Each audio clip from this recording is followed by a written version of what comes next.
6 বছর পর 2025 সালে প্রথমবারের মতো আমি ফেল করেছি গুডরিচ চ্যালেঞ্জ। কেন জানেন? এই চ্যানেলের জন্য। চ্যানেলের জন্ম জুন 2025-এ, আর দেখেন আমার পড়ার পরিমাণ কিভাবে কমেছে। না ভাই, আপনাদেরকে ব্লেম দিচ্ছি না, জাস্ট স্টেটিং দ্য ফ্যাক্টস। কিন্তু আসলে কি আমি ফেল করেছি? মজার ব্যাপার হচ্ছে আমার ক্যামেরাম্যান আমার থেকে বেশি বই পড়েছে এবছর। সেটা আমার জন্য অনেক গর্বের ব্যাপার। তবে তার কথা জানতে চাইলে ভিডিওর শেষ পর্যন্ত অপেক্ষা করতে হবে। আমার 2025 সালটা আমি কাটিয়েছি কখনো ম্যাজিক্যাল শিকাগোর রাস্তায়, কখনো প্ল্যানেট সাইজের এক ডানজেনে বাচাল ফ্যাশন সচেতন সোশ্যাল মিডিয়া অবসেসড এক বিড়ালের সাথে, আবার কখনো এক সাইলেন্ট মার্ডারের মনের ভেতর। সত্যি বলতে এই বছরের রিডিং লিস্টটা ছিল জাস্ট কিওটিক। এক দশকের ফ্যান্টাসি এপিকের বিশাল কনক্লুশন থেকে শুরু করে জাপানিজ মাঙ্গার গ্রিটি দুনিয়া, এই বছর আমি লাইফের সেরা কিছু গল্প পড়েছি এই অল্প কয়েকটার মধ্যেই। আর এমন একটা দুটা বইও ছিল যা হজম করতে অনেক সময় লেগেছে। তবে আপনাদের জন্য দুটো বই আমার কমপক্ষে 10-12 বার পড়তে হয়েছে, সুতরাং চ্যালেঞ্জ ফেল করেছি ঠিক বলা যায় না। লিস্টে 12টা টাইটেল আছে, বেশিরভাগই সিরিজ, লিট আরপিজি থেকে শুরু করে বাংলা ক্লাসিক পর্যন্ত সবই। হতে পারে এখান থেকেই আপনার নেক্সট অবসেশন খুঁজে পাবেন। চলুন লিস্টে ঢুকে পড়া যাক। The Dresden files, Jim Butcher. Dresden ফাইলসের দুনিয়ায় ম্যাজিক কিন্তু একদম রিয়েল, সাথে vampire, demon, spirit, fairy, werewolf, outsider সবই আছে। কিন্তু টুইস্টটা হলো সুপারন্যাচারাল সবকিছুকে এখানে পুরোপুরি ডিসক্রেডিট করা হয়, মানে সাধারণ পাবলিক এসব একদমই বিশ্বাস করে না। অথচ সেন্ট্রাল আর সাউথ আমেরিকার মতো পৃথিবীর বিশাল সব এলাকা কিন্তু লার্জলি এই সুপারন্যাচারাল ফ্যাকশনগুলোই কন্ট্রোল করে। এইসব মনস্টারদের কাউন্টার দেওয়ার জন্য আছে হোয়াইট কাউন্সিল, হিউম্যান উইজার্ডদের একটা অর্গানাইজেশন, যাদের শুধু ম্যাজিক্যাল পাওয়ার না, দুনিয়া জুড়ে ইকোনমিক পাওয়ারও সেই লেভেলের। এখানে প্রত্যেকটা স্পিসিসের মানুষ, ফেয়ারি বা ভ্যাম্পায়ার সবারই নিজস্ব পলিটিক্স, সোসাইটাল রুলস আর অর্গানাইজেশন আছে। এরা একে অপরকে ব্যালেন্স করে চলে আর গোপনীয়তা মেনটেন করে। হিউম্যান উইজার্ডরা চলে হোয়াইট কাউন্সিল আন্ডারে, ফেয়ারিরা থাকে 2টা মেইন কোর্টে, আর ভ্যাম্পায়ারদের আছে 4টা আলাদা আলাদা ভ্যাম্পায়ার কোর্ট। এর বাইরেও মিথোলজির নানা অদ্ভুত ক্রিয়েচার তো আছে। এবার আসি আমাদের হিরোর কথায়, হ্যারি ড্রেসডেন। সে আমেরিকার একমাত্র উইজার্ড যে কিনা রীতিমতো অ্যাডভার্টাইজমেন্ট দিয়ে কাজ করে। শিকাগোতে থাকে, আর মানুষ হোক বা নন হিউম্যান সবার হয়েই সুপারন্যাচারাল কেস ইনভেস্টিগেট করে। শিকাগো পুলিশ ডিপার্টমেন্টের স্পেশাল ইনভেস্টিগেশন ইউনিটের সিভিলিয়ান কনসালটেন্ট হিসেবেও সে কাজ করে। মানে পুলিশ যখন কোনো কেসে ম্যাজিক্যাল কিছুর গন্ধ পায় বা আটকে যায়, তখন ডাক পড়ে হ্যারির। সিরিজ যত আগায়, সুপারন্যাচারাল দুনিয়ায় হ্যারির ইম্পর্টেন্স তত বাড়তে থাকে। সে সাধারণ মানুষকে প্রোটেক্ট করার জন্য প্রাণ দিয়ে খাটে, যার ফলে প্রাইভেট ইনভেস্টিগেটর হিসেবে তার নিজের লাইফ চালানোই কঠিন হয়ে পড়ে। তাকে ফেস করতে হয় একের পরে ক্রিয়েচার, এমনকি অন্য উইজার্ডও, আবার দিতে হয় সমস্ত বিল। সিরিজের প্রথম 3টা বই লেখক জিম বুচার তার ভার্সিটি অ্যাসাইনমেন্টের জন্য লিখেছিলেন, তাই খুব একটা সুবিধার না। কিন্তু এরপর থেকে প্রতিটা বই একটার থেকে আরেকটা বেটার। ডালপালা ছড়াতে ছড়াতে এমন জায়গায় গিয়েছে যা অবিশ্বাস্য। সিরিজটার মাঝে নোয়া ডিটেকটিভ একটা ভাইব আছে, তবে নারীদের প্রতি ড্রেসডেনের আচরণটা একটু কোয়েশ্চেনেবল। না পড়লে বুঝবেন না। আপনি পুরুষ হলে রিলেট করতে পারবেন, নারী হলে কিঞ্চিত বিরক্ত লাগতে পারে, কিন্তু সবই টলারেবল লেভেলের। 2000 সালে বের হয়েছিল তো, তখন দুনিয়া অন্যরকম ছিল। এর অডিও বুকটাও অসাধারণ। বাফি দ্য ভ্যাম্পায়ার স্লেয়ারের স্পাইক মানে জেমস মাস্টার্স পড়ে শুনিয়েছেন সবগুলো বই, জাস্ট ফাটাফাটি। 20 জানুয়ারি 2026-এ এর 20 নম্বর বই আসবে। কি টেকঅ্যাওয়েজ? আরবান ফ্যান্টাসি মানেই যে হালকা হতে হবে তা না, এটাও ডার্ক আর কমপ্লেক্স হতে পারে। লম্বা সিরিজ জুড়ে ক্যারেক্টার গ্রোথ, এটাই জিম বুচারের সবচেয়ে বড় strength. Wind and Truth, Brandon Sanderson. Stormlight আর্কাইভের সেটিংটা হলো স্যান্ডারসনের কসমীয় ইউনিভার্সের একটা প্ল্যানেট, রোসারে। এই প্ল্যানেটে একটাই সুপার কন্টিনেন্ট, আর সেটা নিয়মিত লন্ডভন্ড হয় হাই স্টর্ম দিয়ে। এগুলো বেসিক্যালি পাওয়ারফুল হারিকেন, যা সাথে করে ম্যাজিক্যাল স্টর্মলাইট নিয়ে আসে। এখানে মানুষ ছাড়াও আরেকটা মেজর রেস আছে, সিঙ্গার্স। সিরিজের শুরুতে দেখবেন এই সিঙ্গাররা 2 ভাগে বিভক্ত। এক দল হলো ইন্ডিপেন্ডেন্ট লিসেনার্স, আর আরেক দল হলো স্লেভ বা কৃতদাস, যাদের বলা হয় পার্শম্যান। ঝামেলা শুরু হয় যখন মানুষ আর সিঙ্গার্সদের মাঝে একটা শান্তি চুক্তির মাঝখানে খুন হন কিং গাভিলার, আর শুরু হয় দীর্ঘ রক্তক্ষয়ী যুদ্ধ। রোসারে স্প্রেন নামে এক ধরনের স্পিরিটও থাকে। মানুষের ইমোশন বা ন্যাচারাল ফেনোমেনা সবকিছুর প্রতি এরা অ্যাট্রাক্টেড হয়। তবে কিছু কিছু স্প্রেন যারা হায়ার কনসেপ্টের সাথে যুক্ত, তারা আবার বুদ্ধিমান। এই স্প্রেনরা মানুষের সাথে বন্ড তৈরি করতে পারে। আর এই বন্ডিংয়ের ফলেই সাধারণ মানুষ হয়ে ওঠে নাইটস রেডিয়েন্ট। এরা হলো ম্যাজিক্যাল ওয়ারিয়র, যারা স্কাই ব্রেকার্স, উইন্ড রানার্স আর লাইট উইভার্সের মতো 10টা ভিন্ন ভিন্ন অর্ডারে বিভক্ত। উইন্ড অ্যান্ড ট্রুথ ছিল স্টর্মলাইট আর্কাইভের ফার্স্ট আর্কের এপিক কনক্লুশন, যেখানে ক্রোশারের ভাগ্য ঝুলে আছে মাত্র 10 দিনের কাউন্টডাউনে। সবকিছু এই মোমেন্টের জন্যই তৈরি হচ্ছিল। ডালেন আর কলিন চ্যাম্পিয়নদের লড়াইয়ে ওডিএমের মুখোমুখি, ক্যারেক্টারদের ব্যাকস্টোরির ডিপ ডাইভ, বিশাল ম্যাজিক্যাল ব্যাটেল আর 1 দশক ধরে বিল্ড আপ হওয়া আর্কের ইমোশনাল পে অফ সবই আছে এখানে। বইটা ছিল এক ইমোশনাল রোলার কোস্টার। বইয়ের শেষ ভাগে যে স্যান্ডারসন অ্যাভালান্থ, যাকে স্যান্ডার ল্যান্স বলে, সেটা আগের সবগুলোর থেকে ইন্টেন্স। মনে হয়েছে সত্যি একটা যুগের অবসান হলো, তবে এন্ডিংটা নিয়ে অনেক বিতর্ক আছে। আমার ভালো লেগেছে যদিও। কসমিয়ার ইউনিভার্স বলে একটা লার্জার কানেক্টেড ওয়ার্ল্ডের পার্ট এটা, সেই হিসেবে চমৎকার ছিল। এর পুরো কাহিনী বুঝতে হলে শুধু এই 5টা বই পড়লে হবে না, কসমিয়ারের সব পড়তে হবে। এটা নিয়ে আরেকদিন বকবক করব, পুরো ভিডিও লাগবে কসমিয়ার নিয়ে আলাপ করতে গেলে। কি টেকঅ্যাওয়েজ? স্যান্ডারসনকে এমনি এমনি মডার্ন ফ্যান্টাসির রাজা বলা হয় না। তার বইগুলোর কোনো অ্যাডাপ্টেশন নেই, সেটা একটা ক্রাইম বলা যায়। বিশাল সাইজের বইগুলো তখনই সার্থক হয় যখন ক্যারেক্টার পে অফগুলো এতটা আর্নড মনে হয়। The silent patient. এক ফেমাস পেইন্টার তার স্বামীর মুখের উপর 5 বার গুলি করলো, আর তারপর আর একটা কথাও বলল না। একটা সাইকোলজিক্যাল থ্রিলার যেখানে একজন ক্রিমিনাল সাইকোথেরাপিস্ট অ্যালিসিয়া ব্যারেনসন বা সেই সাইলেন্ট পেশেন্টের মোটিভ বের করতে অবসেসড হয়ে পড়ে। গল্পটা আগায় তার পার্সপেক্টিভ আর অ্যালিসিয়ার পুরনো ডায়েরি এন্ট্রির মাধ্যমে। এটুকুই বলি, এর থেকে বেশি বললে স্পয়লার হয়ে যাবে। আমি এই বই 2 বসাতে শেষ করেছি। শেষের টুইস্টার কিছুটা আমি আগে আন্দাজ করেছিলাম, কিন্তু কিভাবে আর কেন হলো সেটা আমাকে ভালোই শক দিয়েছে। কি টেকঅ্যাওয়েজ? নীরবতা মাঝে মাঝে কমিউনিকেশনের সবচেয়ে লাউড মাধ্যম হতে পারে। একটা ওয়েল পেস টুইস্ট একটা সাধারণ গল্পকেও অসাধারণ বানিয়ে দিতে পারে। বার্জার্ক। এক নিঃসঙ্গ মার্সেনারি গার্ডস এক মধ্যযুগীয় ল্যান্ডস্কেপে ফাইট করছে ডিমন আর নিজের ট্র্যাজিক ভাগ্যের বিরুদ্ধে। এটা শুধু একটা মাঙ্গা না, এটা ট্রমা, রেজিলিয়েন্স আর হিউম্যান স্পিরিটের এক মহাকাব্য। মাঙ্গার আর্টওয়ার্ক ইতিহাসে অন্যতম ডিটেইলড একটা কাজ। গার্ডস, গ্রিফিথ আর ব্যান্ড অব দ্য হকের গল্প ডার্ক ফ্যান্টাসির এক মাস্টার ক্লাস। এটা খুবই হেভি ছিল। এই বছরের পর সবচেয়ে সুন্দর কিন্তু সবচেয়ে ডিস্টার্বিং জিনিস, গার্ডস সম্ভবত ফিকশন হিস্ট্রির অন্যতম ওয়েল ডেভেলপ প্রোটাগনিস্ট। তবে আমার শেষ হয়নি এই মাঙ্গাটা এখনও। এমন সব ডিস্টার্বিং ঘটনা ঘটে ভাই, এটা টানা পড়ে যাওয়া সম্ভব না, ব্রেক লাগে। 2026-এ শেষ করবো এটা, তারপর একটা বিশাল রিভিউ দেওয়ার ইচ্ছা আছে। কি টেকঅ্যাওয়েজ? ডার্ক ফ্যান্টাসি শুধু ভায়োলেন্ট না, ডিপলি ফিলোসফিক্যালও হতে পারে। টিকে থাকা বা রেজিলিয়েন্সি হলো হিউম্যান এক্সপিরিয়েন্সের মূল কথা। কিল অর বি কিল্ড। এক যুবককে বেঁচে থাকার জন্য প্রতি মাসে একজন খারাপ মানুষকে খুন করতে হয়। এটা ভিজিল্যান্টি জনরার একটা গল্প। মেন ক্যারেক্টার দাবি করে একটা ডিমন তাকে খুন করতে বাধ্য করছে, কিন্তু বইটা আপনাকে সারাক্ষণ সন্দেহে রাখবে সে কি আসলেই হন্টেড নাকি তার জাস্ট মেন্টাল ব্রেকডাউন হচ্ছে। গল্পটা এত গ্রাউন্ডেড আর রিয়েলিস্টিক ছিল যে আমার দারুণ লেগেছে। এটা মেসি, ভায়োলেন্ট আর জাস্টিস নিয়ে এমন সব আনকমফোর্টেবল প্রশ্ন তোলে যা ভাবিয়ে তোলে অনেক। বাংলাদেশের বর্তমান অন্যায় অবিচার দেখলেও আপনারও ইচ্ছে করবে এমন ভিজিল্যান্টে হয়ে যেতে। আর এটার আর্টওয়ার্ক অসাধারণ। কি টেকঅ্যাওয়েজ? রিয়েল লাইফে ভিজিল্যান্টিজম হিরোইক না, বরং ভয়ঙ্কর আর বিশ্রী হবার কথা। পাগলামি আর সুপার ন্যাচারালের মাঝখানের লাইনটা খুবই সরু।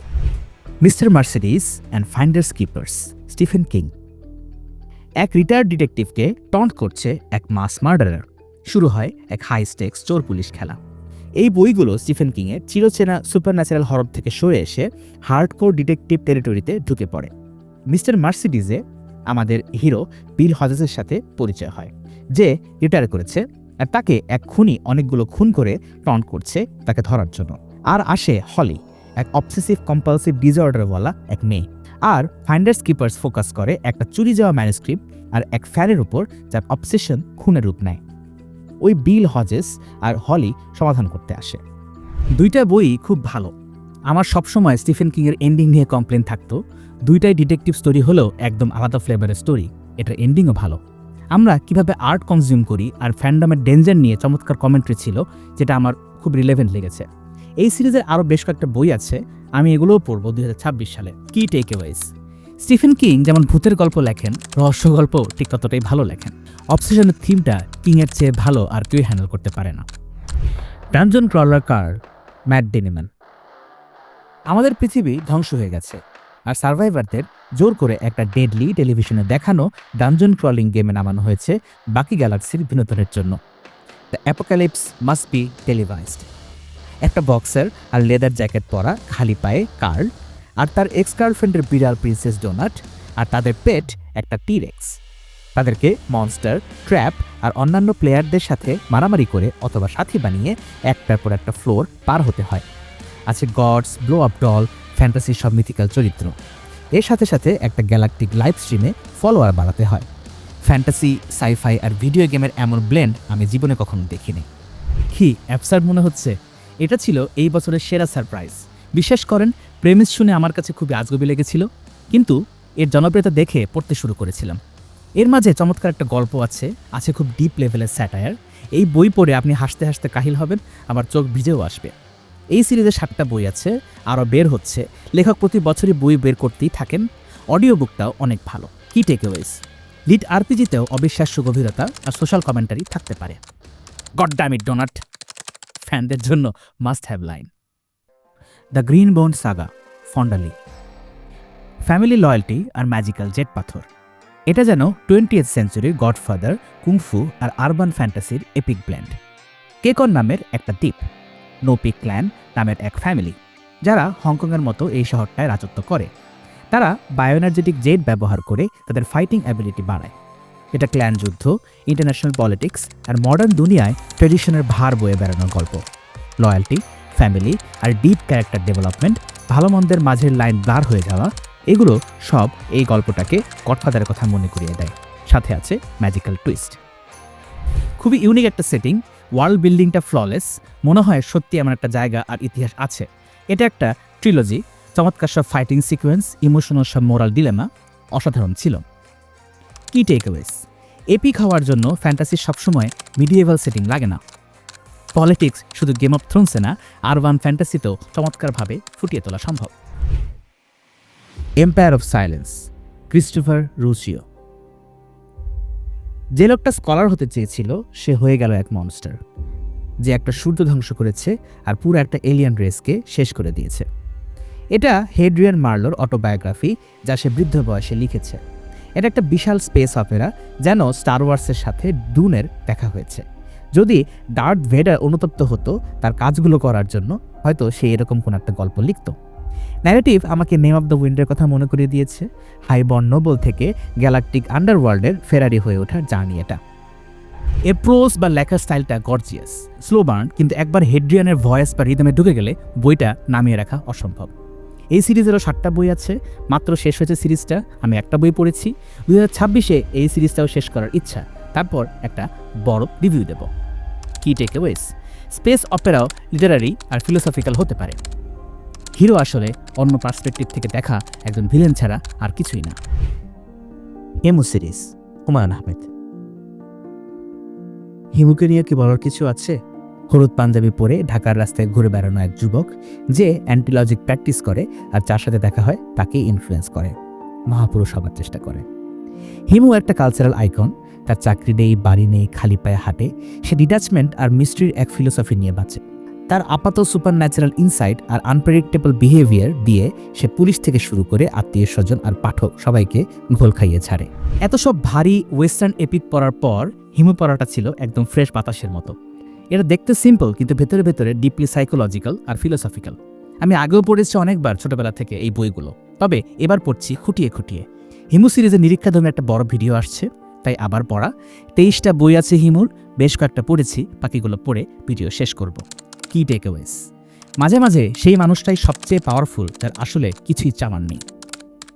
লজিকই দুনিয়াতে চলার একমাত্র রাস্তা না। The chronicles of Westeros. Targaryen রাজবংশের 300 বছরের ডাইনেস্টি, পরিচিত বিশ্বের জিওগ্রাফি, আর একজন হেজ নাইট আর তার রয়্যাল স্কোয়ারের শিভালরিক অ্যাডভেঞ্চার, সব মিলিয়ে এই ওয়ার্ল্ডের গভীরে এক ডুব দিয়েছিলাম। এই 3টা বই আসলে a song of ice and fire ইউনিভার্সের সিলমারিলিয়ন এর মতো কাজ করে। ফায়ার অ্যান্ড ব্লাড, এটা হলো আর্চমায়াসার গিল্ডেনের লেখা একটা ফেক হিস্ট্রি বা কাল্পনিক ইতিহাস। এখানে টার্গারিয়ান কনকোয়েস্ট থেকে শুরু করে ড্যান্স অফ দ্য ড্রাগনস নামের সেই রক্তাক্ত সিভিল ওয়ার পর্যন্ত সব কভার করা হয়েছে। The world of ice and fire, এটা স্কোপটাকে আরও বাড়িয়ে দেয়। এটা একটা গর্জিয়াস এনসাইক্লোপিডিয়া টাইপের বই, যেখানে সুদূর আশাই, ইটি আর এজ অফ হিরোস নিয়ে ডিটেলস আছে। A Knight of the Seven Kingdoms, সবশেষে ডাঙ্ক আর এগের নভেলাগুলো আমাদের আবার মাটির পৃথিবীতে নামিয়ে আনে।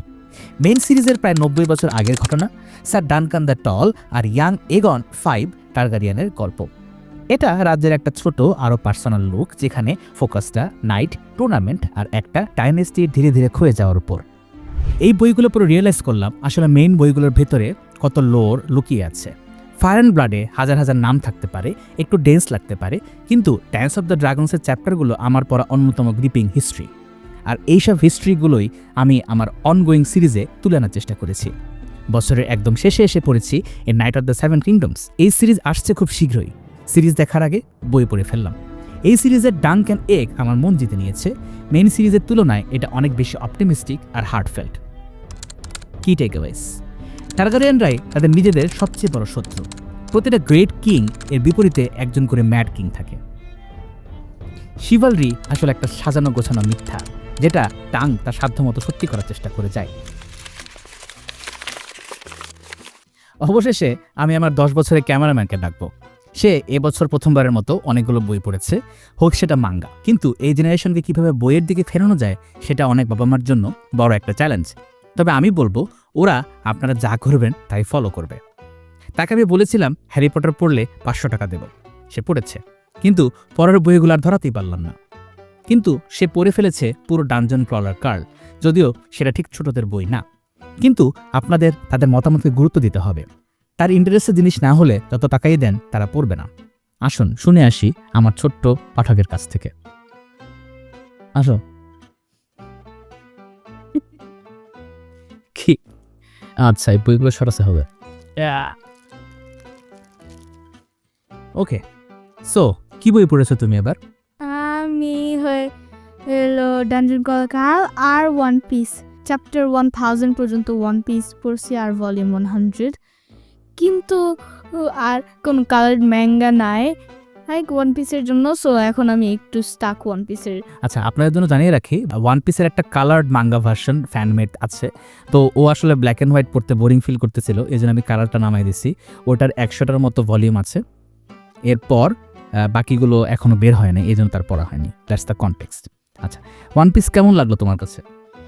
ভালো, এখনো ভালো লাগে। যদিও আমি যখন অনেক ছোট ছিলাম, তুই হলো এপিসোড 400 আমি তোমার সাথে জয়েন করছি।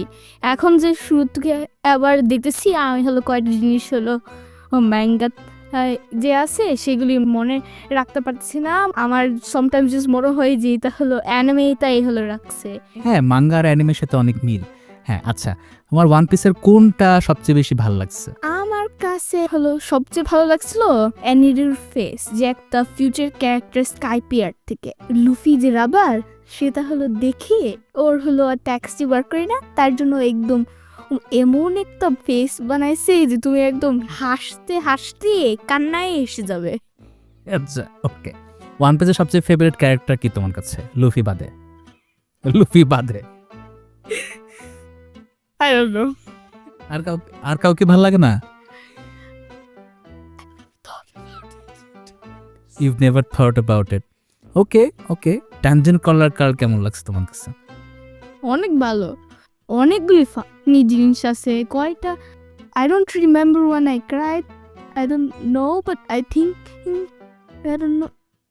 I have some memory problems, so besides the facts that I loved the book, okay, I don't know any parts where I cried. I don't know anything. But তুমি অনেক হাসছো। হ্যাঁ, sometimes internally, sometimes outside. আর সবগুলি হলো ভালো বুকসগুলি।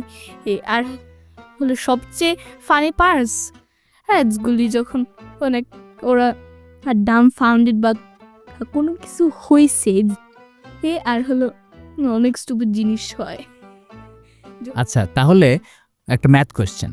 One পিসের 100টা volume আর dungeon ক্রলারের 7টা বই, how many books did you read this year?